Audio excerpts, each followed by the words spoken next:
Hey guys, how you doing? So, no idea how the sound is gonna be here because it might be a little, little not ideal for the voice, for the sound. But I wanna make a little tutorial or a little kind of help video for people who might be interested into looking up making a jig. Now I know this might not end up well with a lot of people, but let's be honest. Grinding with jig is not a bad thing.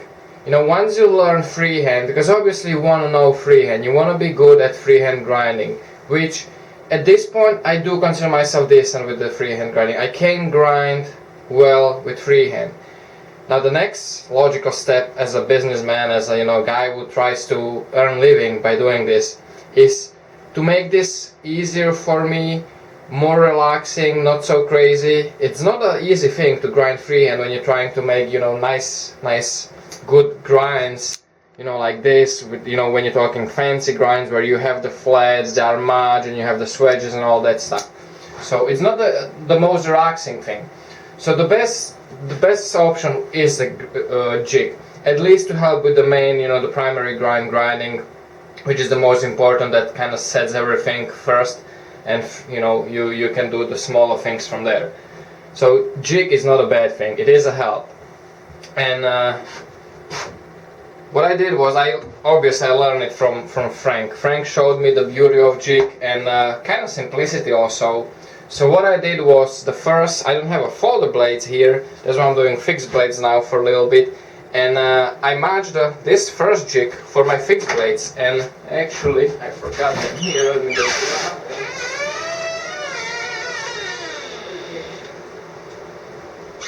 preparation, right? So my EDC 2.0 blanks. So what I see, I grab the blanks from the water jet the way they come to me, scribe the center lines on them, and what I did was I had this perfectly square, the bottom is square, piece of my micarta block. What I did was first match this hole here, that's the main hole that supports everything. So I have my edge, just above the top of the block. So I can screw it here and have my edge just above the block. From there, the next thing is to set another screw, secondary screw, that will keep the edge at certain level of whichever direction you want the grind to be.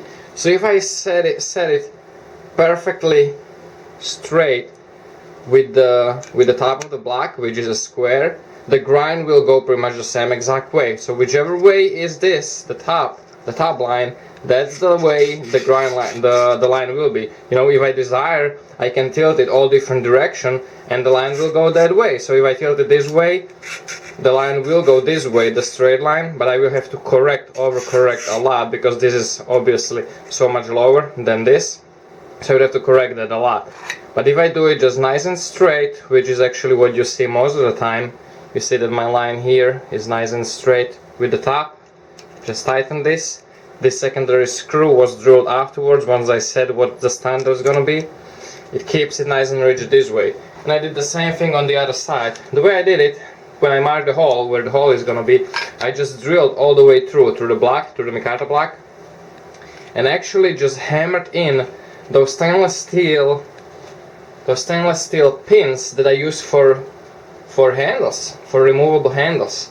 So they are just nice snug press fit in the 1/4-inch holes. They give me the threads where I screw the screws in and just perfectly secure. I did two, so obviously you can set two knives at the same time, grind one side on each, and then you swap them and you grind the opposite sides. Kinda again doing two things at once. So here you go, that's how you set the jig itself. The next thing, the crucial thing kinda, is your flat platen. You need to have a flat platen, nice and sturdy flat platen that you can set to a certain angle. So in my case I did a little bit of math, and for the 1/4-inch stock to go about 3/4 of an inch high, it means that I needed to set up angle about 5 degrees. So I had to you know, adjust the flat platen a little bit so I am able to tilt this way, because normally the flat platens you are able to tilt this way. They are not really made to be tilted this way, most of them. So what I did, I had to do a little adjustment to make it work, so I am able to tilt it this way a little bit. Actually in my case exactly the 5 degrees. So you can see right there with the angle finder, set it to 5 degrees.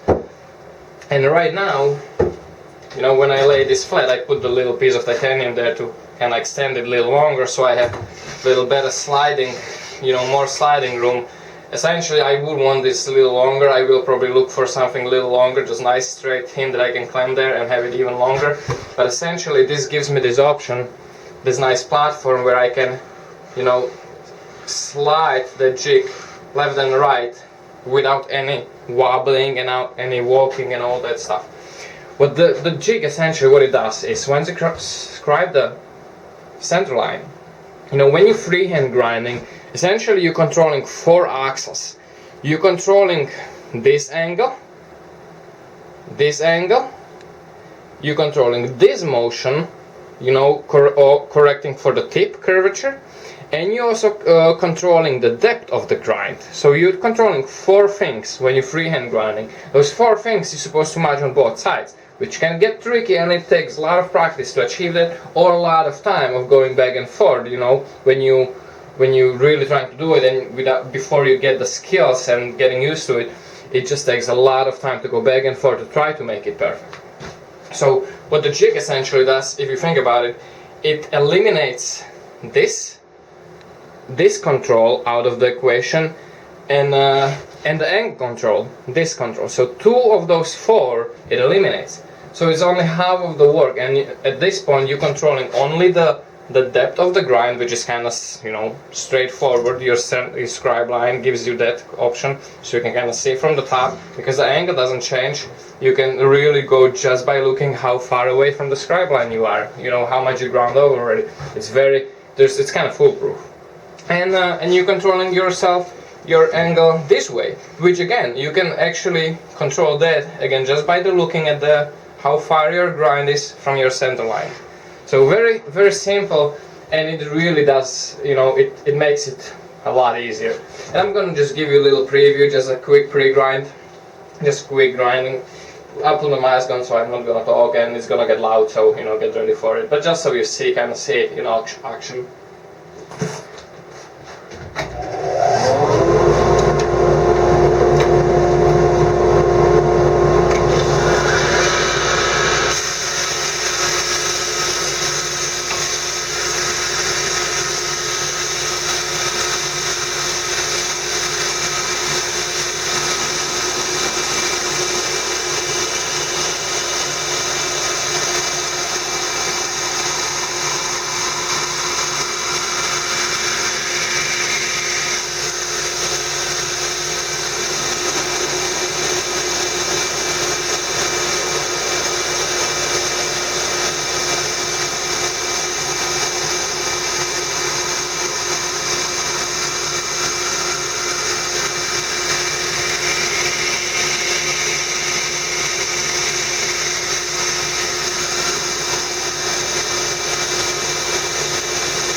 as you see, pretty cool.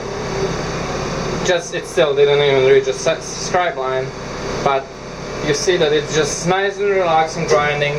And honestly, you know, ditching a jig, you know, hating on a jig, it would be no different than hating on a water jet, hating on a cover grinder, hating on all the tools. You utilize the tools to be efficient and effective at whatever you do.